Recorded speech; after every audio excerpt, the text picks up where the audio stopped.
constitutions of many states have specific language promising that every child will have an equal opportunity to receive a good education. The reality in many states is that children in the inner cities do not get the quality education available in the suburbs, which has led to a desegregation lawsuit in Hartford, Connecticut. This case, known as Sheff versus O'Neal, would have a major impact on the rights of students to a quality education, as well as the responsibility of the state to provide this education.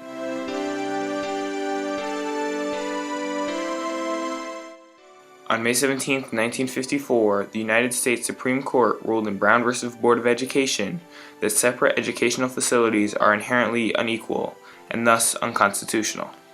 This ruling is generally thought of as the end of school segregation, as it forced many Southern schools to integrate. Unfortunately, in the years to come, many smaller Supreme Court cases would weaken Brown v. Board of Education.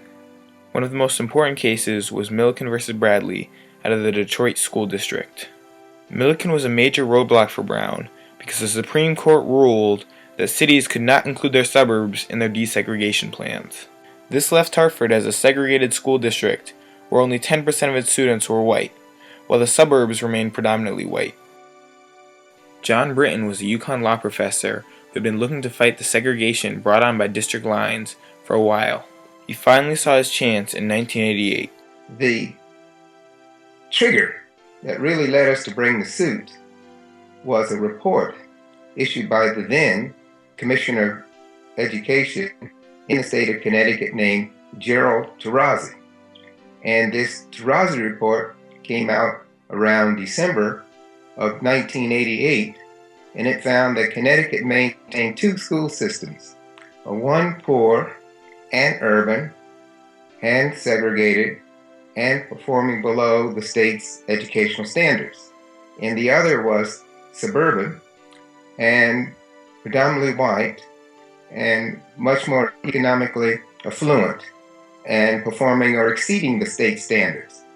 And this was the trigger that kind of broke the camel's back. Referenced in this report were the statewide mastery tests, which showed huge disparities between segregated urban students and their suburban counterparts. Oh, it's awful. I mean, there's no way to sugarcoat it. Hartford students came out much worse than all the suburbs. In fact, most of the cities were in the same boat around Connecticut. Mr. Britton joined forces with other civil rights lawyers who wanted to help fix the problem. The original legal team was quite large and inclusive, and one of the reasons for that is this was an important national case. It was really the first time that state constitutional claim was going to be used to address both resource inequities and school integration in the same complaint. So it was a very significant kind of a landmark case. The team began holding a series of community meetings in order to look for potential plaintiffs.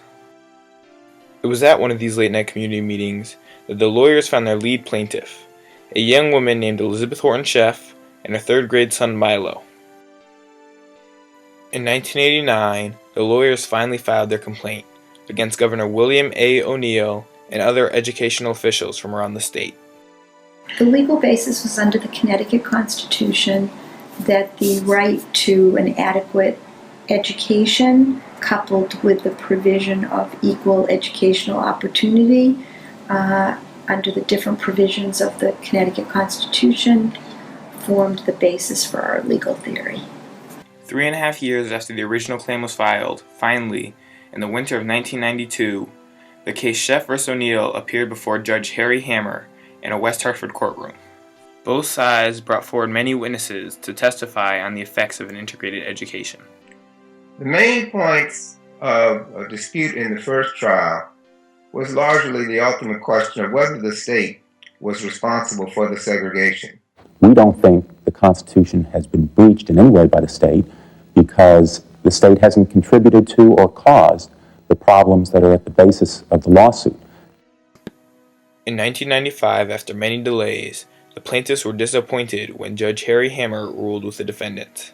In his 72-page decision, Judge Harry Hammer wrote that unless it could be proven that the state's actions led to the segregation, he did not have the power to order any change.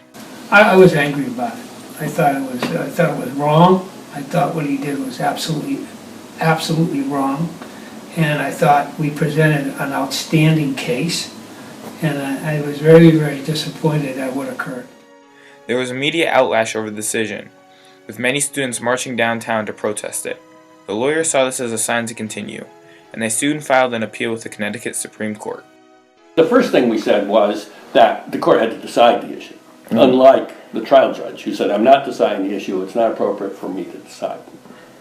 So that was the first hurdle we had to get over, that they ought to decide the case. That, in my opinion, was an easy hurdle, but we had to go there.